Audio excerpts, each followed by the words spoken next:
following is a graphic depiction of a violent prehistoric battle.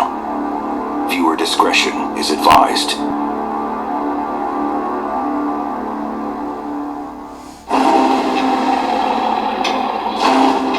It's the ultimate battle of the sexes. A male and female engage in a fight to the death. Now, new discoveries reveal the fight will go beyond bloodletting. It's a domestic dispute that will end with one dinosaur committing one of the most vicious acts of the prehistoric world.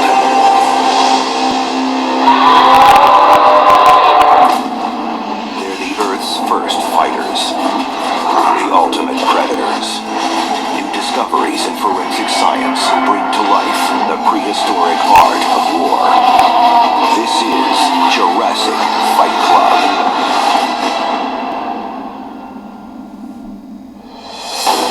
Time travel back 70 million years ago to the prehistoric world. Two supercontinents, Laurasia and Gondwanaland, increasingly fracture. Wild animals evolve and adapt to a violent Earth.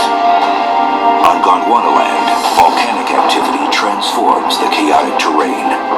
Africa splits from South America. Then India breaks from Africa, leaving behind a landmass that will become Madagascar.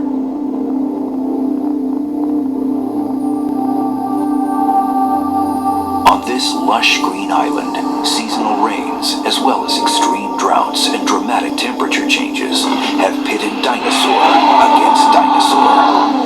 In a world of vanishing food and water resources, predators are forced to fight for survival. Life on Madagascar during the late Cretaceous was pretty difficult. The world's climate was changing and it forced dinosaurs to adapt. The larger the landmass, the less of an impact these changes had. But when you live on a small island, these changes are intensified. So to deal with them, dinosaurs on the island of Madagascar had to adapt in ways that other dinosaurs would never dream of. 1996. 25 miles outside of the city of Majunga, in northwestern Madagascar, paleontologists are on a routine excavation. But as they continue to dig, it's clear that there is something strange about this particular find. As scientists unearthed more remains, forensic and anatomical clues began to paint a picture of the unidentified dinosaur. One thing became clear. These bones did not belong to a plant eater. They belonged to a predator.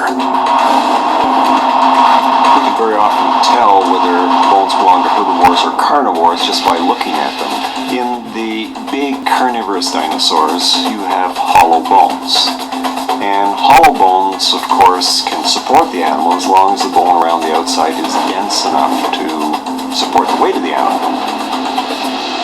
In a lab, paleontologists observed something that stunned them. Peculiar marks and deep gashes in the bones.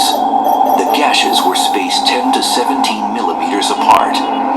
Scientists were amazed. These were bite marks.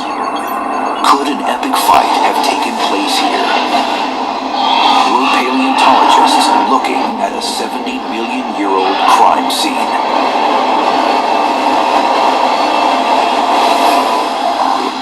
At first, the paleontologists had no idea who or what had made these markings on the bone.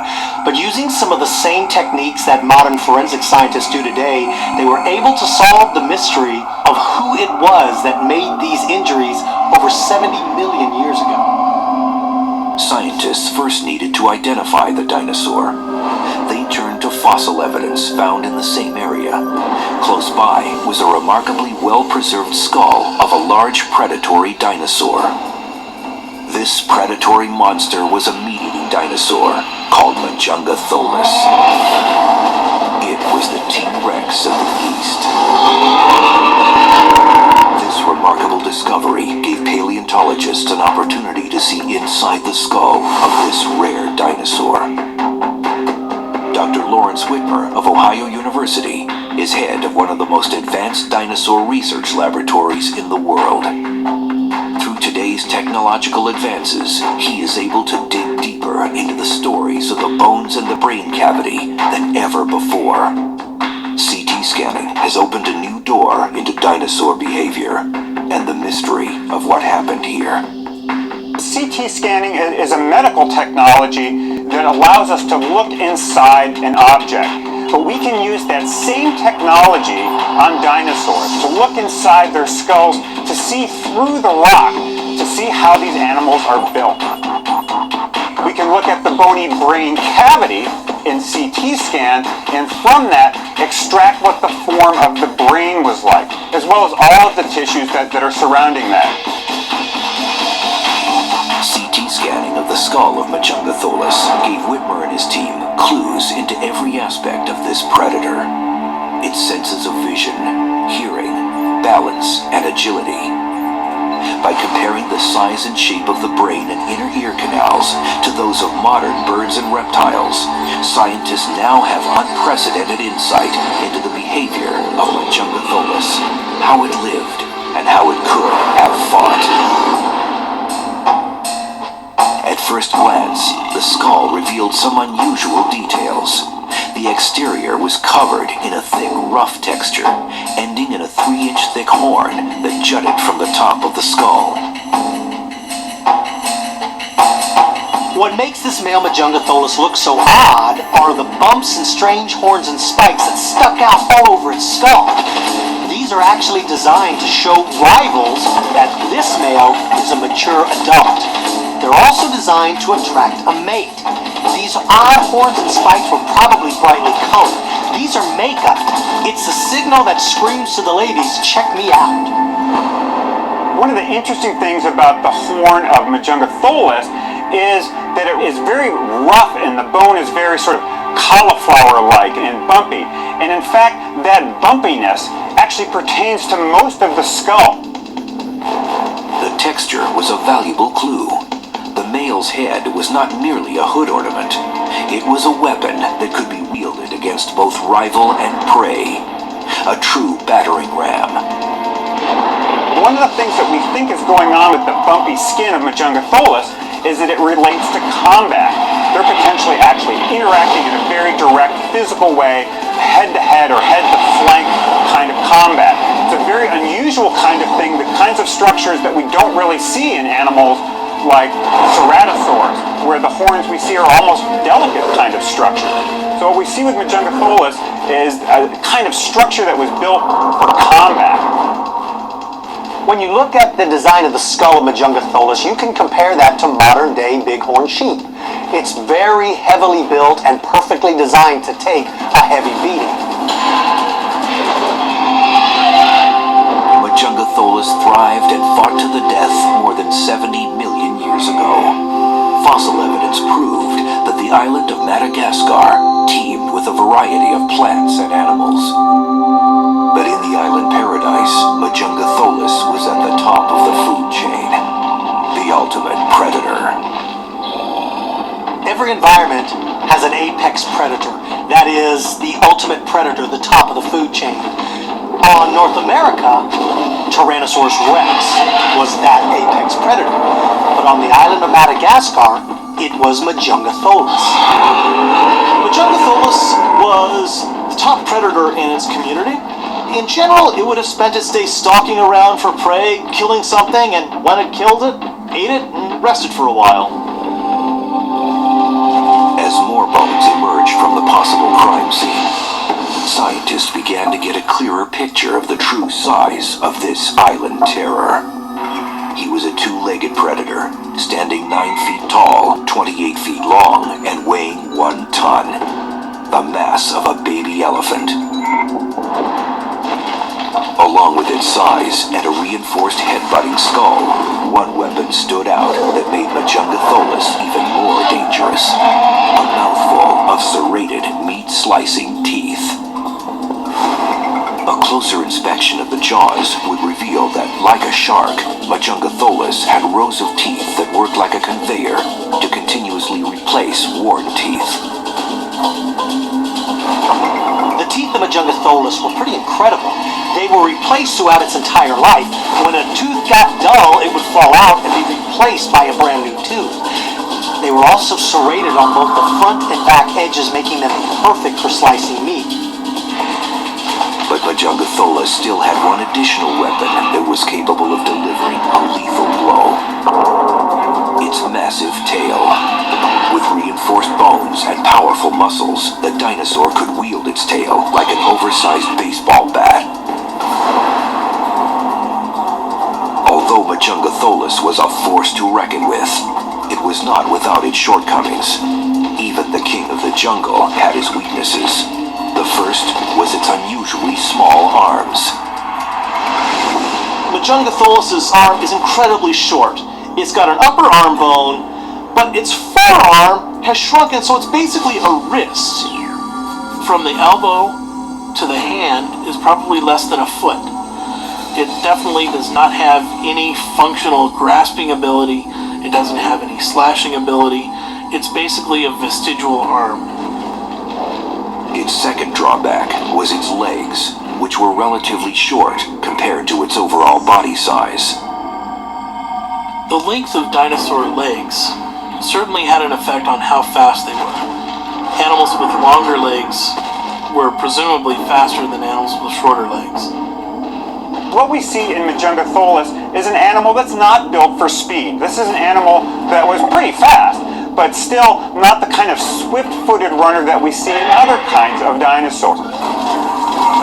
It is estimated that Majungatholus may have been able to run only 10 to 15 miles per hour, not much faster than an average human. But given its densely forested environment, speed may not have been as important to this hunter. It didn't have to be particularly fast because there were no really fast dinosaurs known from its environment. So you only have to be faster than your meal. You don't have to be faster than something else that you're never going to see. CAT scan evidence revealed the dinosaur's third weakness: poor vision. With Majungatholus, we can look at the brain structure and see that the visual centers are not tremendously enlarged. They're relatively modest. One of the really interesting aspects of the visual system is whether these animals had binocular vision. In other words, did their visual fields overlap? Because that actually provides depth perception. Majungatholus has very limited binocular vision. The construction of their skull made it a little bit more difficult to get that binocular vision. So as they're sizing each other up, they're going to be really kind of looking from side to side. But if one moves quickly, it's going to get out of that binocular vision. So there'll be a lot of juggling for position between these guys, kind of like boxers will do before they start their fight. Somehow, an apex predator at the top of the food chain was attacked and killed. The attacker was unknown. Fossil evidence has given investigators new insight into the behavior of Majungatholus and what could have happened at this site. But a new clue lies just inches below the surface of the soil. A discovery will reveal one of the most disturbing pieces of dinosaur evidence ever unearthed. Halfway around the world, paleontologists have unearthed the remains of a dinosaur named Majungatholus. The bones had deep gouges and wounds, suggesting that a massive battle had taken place. The bite marks were so violent that they left embedded gashes in the bone. It is here where the investigation took a surprising turn. Paleontologists continued to study the scene and look more closely at the marks. What they found would reveal evidence of one of the most gruesome acts in the animal kingdom: cannibalism. There were two Majungatholuses in this battle. One apex predator killed another. On the island of Madagascar, they made a pretty incredible discovery. They found the fossilized skeleton of a Majungatholus with bite marks from another Majungatholus. This is absolute evidence that a battle took place and one Majungatholus killed the other. The common perception is that most predatory dinosaurs were cannibals, but in fact, this discovery would become the first clear case of dinosaur cannibalism ever found in the prehistoric world. When When the paleontologists studied the tooth marks, they used high-powered microscopes to look deeper into the evidence. What they found were telltale signs of serrations, meaning the culprit who chewed these bones had serrated teeth and jaws powerful enough to cut the bone. Since no other dinosaur on Madagascar had been found with teeth this large, it pretty much ruled out all other predators. Measuring the width, length, and serrated edges of the teeth, and calculating the spacing between the teeth in the jaw, investigators were able to determine that the teeth and jaws of Majungatholus matched the gash marks in the bone almost perfectly. Majungatholus has serrated teeth. Each one of those little serrations is called a denticle. The denticle marks found in the bones were spaced about 0.48 millimeters apart. In studying Majungatholus teeth, paleontologists discovered that they had an average spacing of about 0.5 millimeters. That's nearly identical to those left on the bone. What began as a routine dig was shaping up to be a battle to end all battles, to Majungatholus in a fight to the death. But one question remained. Were these bite marks just the result of a fight, or did one Majungatholus actually eat the other? We know this wasn't just fighting, not just bite marks on the snout, for example. These are tooth marks that are on the inside bones of the body, on leg bones and backbones and ribs that you couldn't get to from the outside. So clearly, at least on occasion, Majungatholus ate other Majungatholus. Now that scientists had proof that they were looking at cannibalism, what other evidence is there to piece together how these cannibals would have fought in this battle? In addition to the CAT scans and the fossil remains, paleontologists must study modern animal behavior for clues. The one thing that doesn't change in the animal kingdom is behavior. All animals, including man, have the same basic behavioral traits as our ancestors. Knowing this, paleontologists are able to look at modern life as a way to understand the behavior of prehistoric life. There is little doubt that a male Majungatholus was a formidable creature, but now a new theory arose that would dramatically change the dynamic of the fight. What about the females?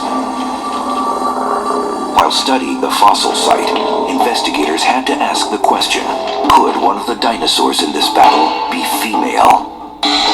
It's a question that would not be easy to answer, but studying the fossilized remains of similar dinosaurs and looking to modern animals for clues, paleontologists attempt to answer the question.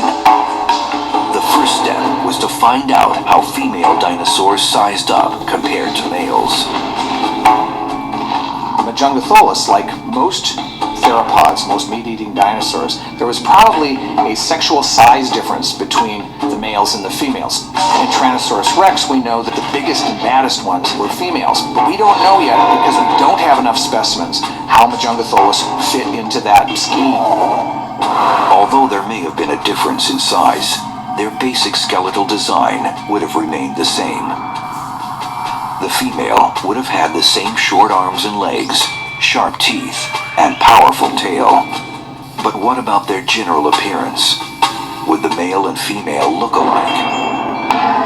Well, we look at lots of different kind of animals today, and people are a good example. The males and the females look different. We call that sexual dimorphism. And a good question is was Majungatholus sexually dimorphic? Did the males look different from the females?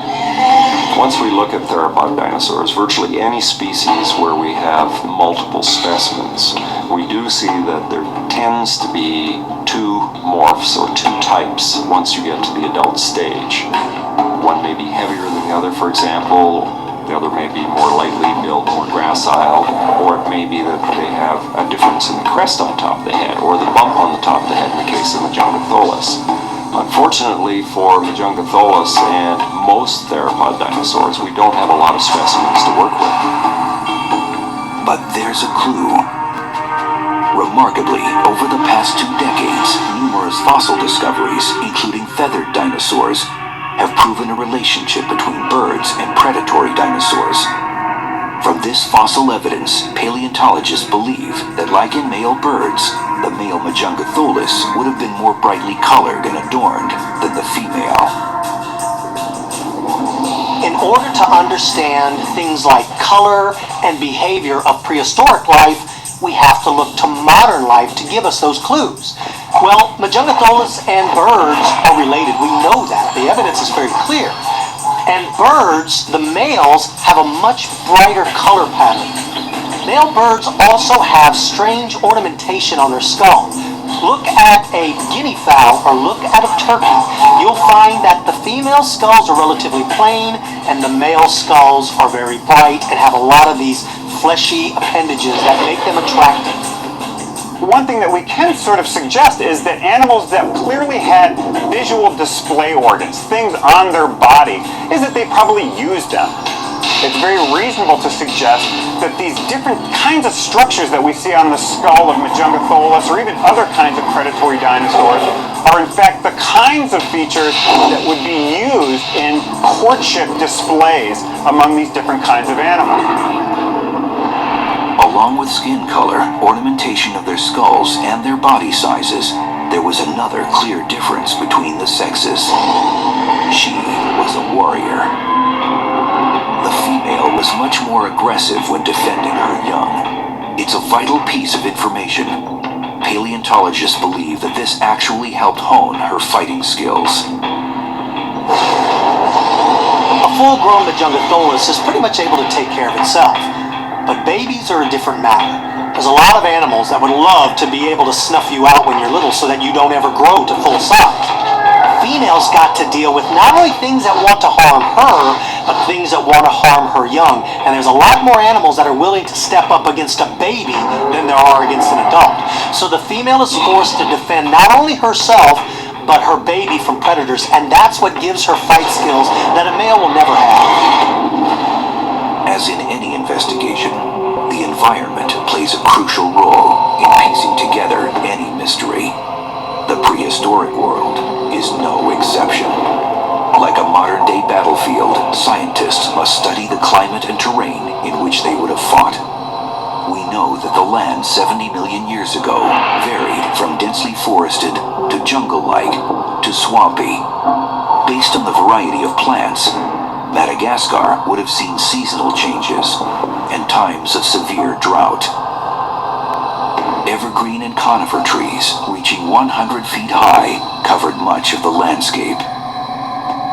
If you look at any forest today, like Yellowstone Park for instance, we've done a great job of clearing out the fallen logs and debris that usually litter the forest floor. Of course, back then that wouldn't have happened, so moving through those forests could have been incredibly difficult, especially during a fight.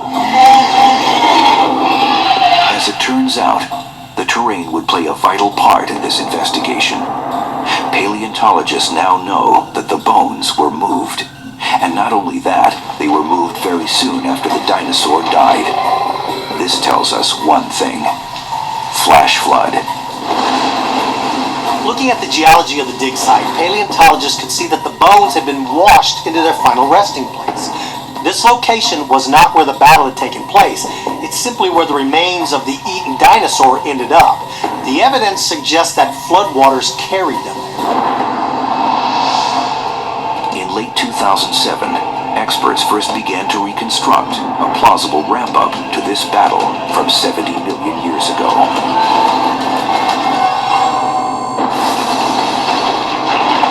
A male Majungatholus could have entered the territory of a female. His motive was sex, but she has other ideas. When approached by a male, the female would have been very cautious until she understood his intentions. To protect herself and her territory, she must make it clear that she is no pushover. Paleontologists think that to ensure her safety, the female could have relied on 3 distinctive moves before launching into an attack. The first move is to stand her ground. When you're approached by a rival, the last thing you want to do is turn tail and run. First, it means you lose your territory, but worse, your rival might think you're food. The rules of the animal kingdom are pretty clear. Break one of these rules and you're liable to end up dead. She would then have moved to step 2. Turning her body sideways will show the male her massive size. Next came the flash of those razor-sharp teeth. Baring her teeth would send a very clear signal to an aggressor.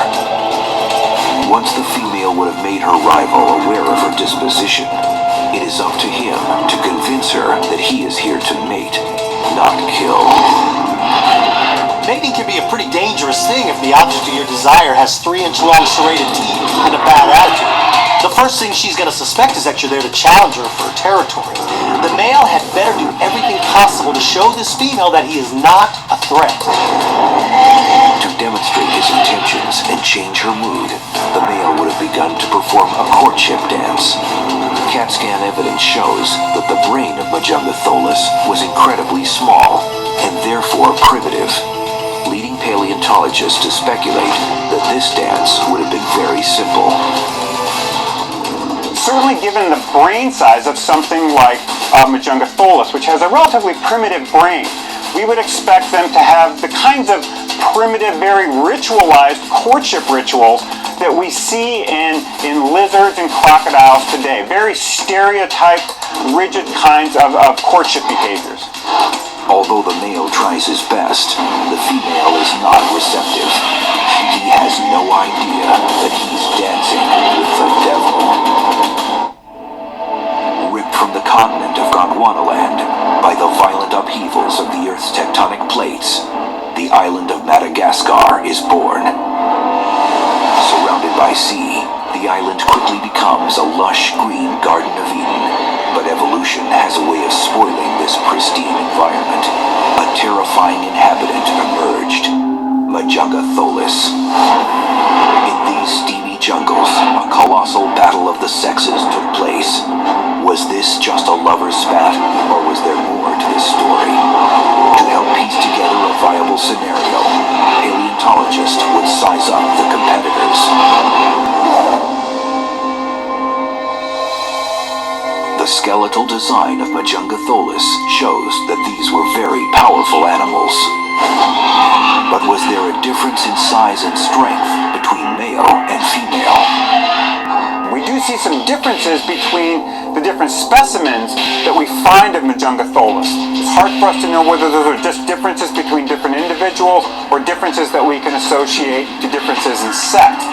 Both of these animals will probably be fairly comparable in terms of their general size and strength and general capabilities. Although these were not considered giant predators, they were still packed with muscle.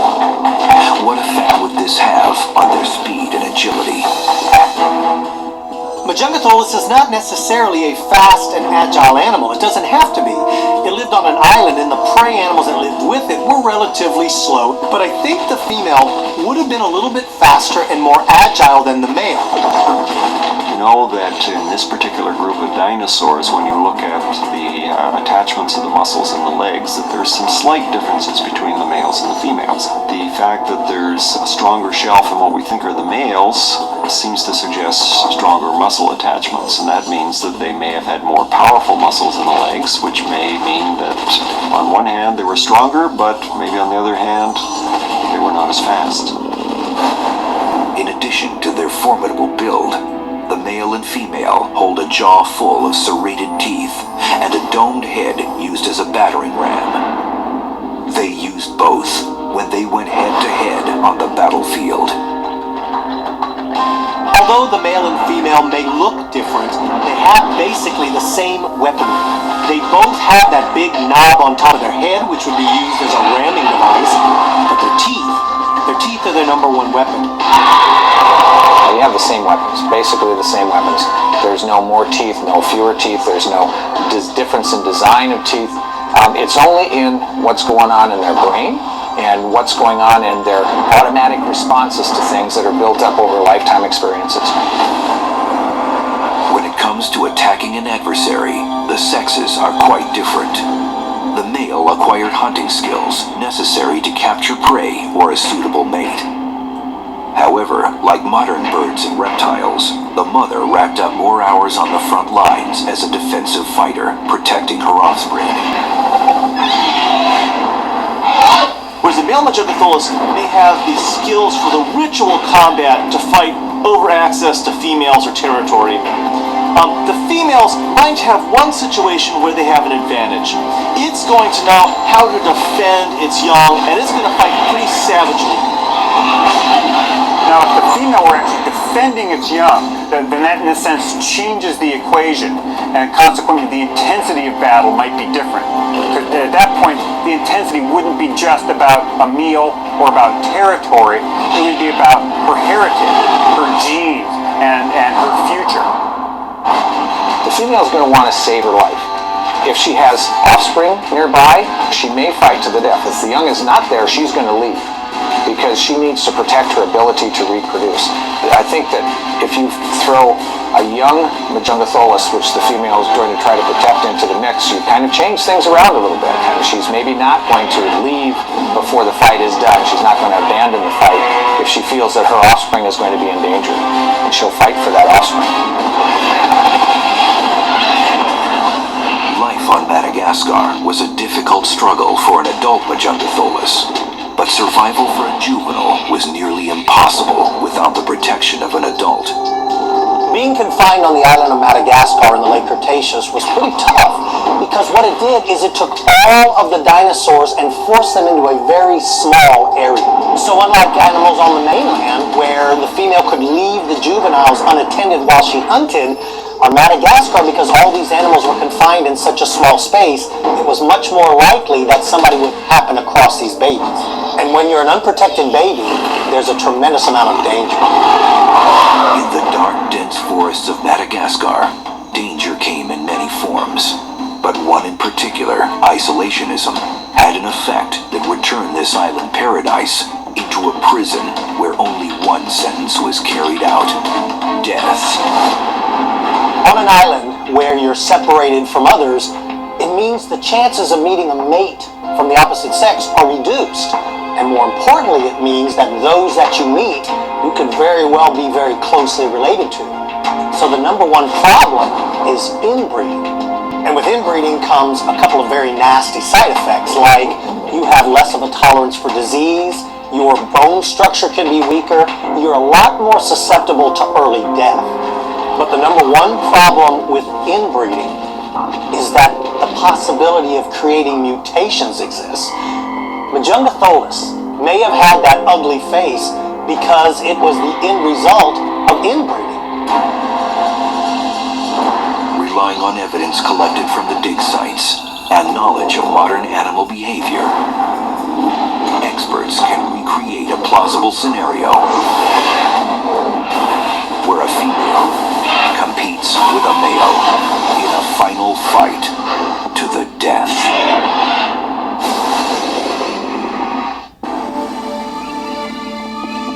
Planet Earth, 70 million years ago. A male Majungatholus is on the prowl for a female. Picks up the scent of a female Majungatholus. He knows it's a female simply by her scent. He moves in cautiously, knowing that if she has a mate, there could be a confrontation. Slowly, cautiously, the male moves further into her territory, following her scent like a road map. He works his way towards the center of her territory looking for this female. He finds her. She's in a small open clearing surrounded by very dense vegetation. He moves in and begins to demonstrate his intentions. He's not an aggressor. He is simply trying to woo her into mating. He goes through a series of steps designed to put her into a non-defensive mood. She doesn't react the way he expects, and he doesn't understand it. The female is uninterested in his advances. He sways slowly back and forth again to try to describe to her his intention. She refuses to accept his advances. She bares her teeth and hisses with a deep rumbling growl. This is a clear message that she's looking for a fight. The Majungatholus male continues his dance to try to entice her, but she will not respond. She continues in an aggressive posture. The male tries to shift his position, perhaps put her in a different area, and see if that will change her mood. But the female's focus is not exclusively on the male. As he moves to the side, he realizes that hidden behind her is her offspring. The male knows immediately. That's the reason why the female is not responsive to his reproductive dance. The male realizes the female will not be responsive as long as her offspring is alive. He knows he's got to get rid of that baby. In his brain, his mind switches over from reproduction to killing. He needs to take out that baby, and he needs to do it without being killed himself. The female becomes suspicious of the male's sudden change in attitude. Her maternal instincts shift into overdrive. She knows he's seen the baby. She puts herself between the baby and the male as the male slowly begins to outflank her and outmaneuver her to have access to the baby. The baby lays motionless, but the male has already spotted him. He needs to take him out. The male lowers his head and rushes in, mouth agape, trying to grab the baby. But the female is quick to react and lowers her head and rams the male with incredible power. The male, being bigger, recovers relatively quickly and turns to face the female. He knows that he may have to attack the female in order to get to the juvenile. He doesn't want to kill the female, but he will if he believes his life is in jeopardy. Although the male is larger in size, the female can match that with incredible ferocity. She's defending her young and will fight to the death. The male turns his attention back towards the female. The female knows that the male has seen her offspring. Enraged, she kicks up dirt like a mad bull, pawing the ground before charging. The male has got to be careful. He knows a protective mother can be extremely violent, but his reproductive urges outweigh caution. They go through a series of steps, each trying to intimidate the other, but it doesn't work. The male is intent on reproduction, and the female is intent on defending her young. The male is intent on killing that juvenile, and the female is intent on defending him.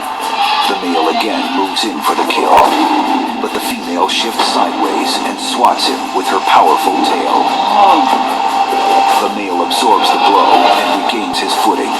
He launches a second frontal assault. The female again thwarts his advances. The male attempts to lure the female further away from her baby. He makes a series of mock charges and draws back with each one. Once she is far enough away from the baby, the male rushes her head on. The female loses sight of her surroundings. She trips on the log and falls to the ground. This is the opportunity the male's been waiting for. The female Majungatholus made one fatal error.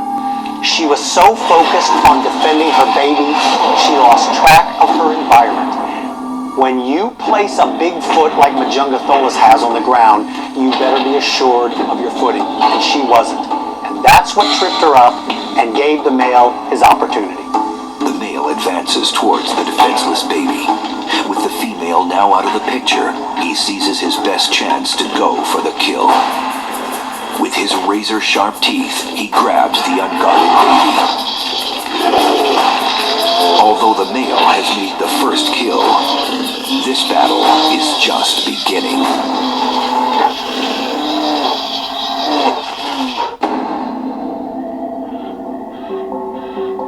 $70 million years ago, a baby Majungatholus is snatched from his mother. The male knows he needs to kill the offspring in order to successfully mate with the mother. The male Majungatholus has this baby in his jaws. He shakes and crushes it with tremendous force. The juvenile lays helpless in his jaws.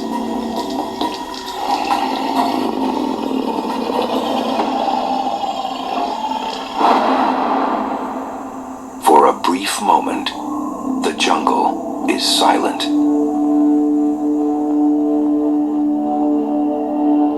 Then suddenly, Out of the brush, the female charges into view. The mother goes for the jugular. She now launches an attack on the male and grabs him by the rear of the neck. Using all the power she has, she crushes the vertebra in the male's neck. The male drops the baby as he slumps to the ground. He's unable to move. She severed his spinal cord. He's completely helpless, but still alive. The female leans down and sniffs her baby to look for signs of life. There's absolutely no movement, and she knows the baby's dead. Although she risked her life to save her young, the female Majungatholus is incapable of mourning. The brain of a dinosaur works like a light switch. There's an on and there's an off. They only think of one thing at a time. They live in the very moment they're in. When she realized that her baby was dead, the female Majungatholus's brain switched over from maternal to dinner. She now sees her baby as a food source. She's got to replenish the calories she burned fighting the male. Her baby is the first course. The male is the main course. But the female isn't fully satiated.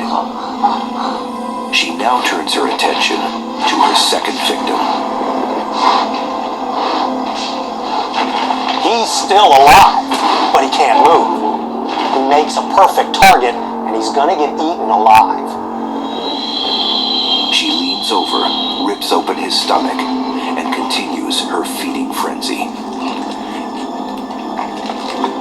The female Majungatholus shoves her head into the stomach cavity of the male. She's seeking the most nutritious parts. She pulls her blood-covered nose out of the stomach, and in her jaws are the liver. This is the most precious part of her prey. The liver is usually the first thing predators are going to eat. It's the largest organ in the body, and more importantly, it's rich in vitamins and iron, and this is something predatory dinosaurs crave. The cannibal dinosaur will continue to gorge until her gut is full. This is not an act of vengeance. The female Majungatholus eats the male for sustenance, not to get even for what it did to her young. Although these monsters appeared evenly matched, the male's miscalculations and missed opportunities cost him the fight and his life. Had the male Majungatholus found this baby unguarded, it would have killed it. When the female would return, she would instantly go into reproductive mode because she didn't have a baby to defend. But because she was there defending the young, the moment the male killed it, she instantly attacked it in an effort to save the baby. Despite the female's victory, her species eventually loses a bigger battle. They became extinct 65 million years ago. Majungatholus faced the exact same consequences all animals do during an environmental change. The island of Madagascar was drifting further out to sea. Plant life suffered first. As those plants began to disappear, herbivores that lived on them began to disappear. And that left Majungatholus with having nothing left on the menu except for another Majungatholus. Paleontologists are currently prospecting for more clues about this elusive cannibal dinosaur. As people continue to explore Madagascar for more fossils, some of the things we'd really like to see about Majungatholus are there really differences between the sexes? And in order to test that idea, we need more skulls. Scientists still continue to search for the differences between the sexes of this dinosaur species. But one thing's certain, 70 million years ago, one Majungatholus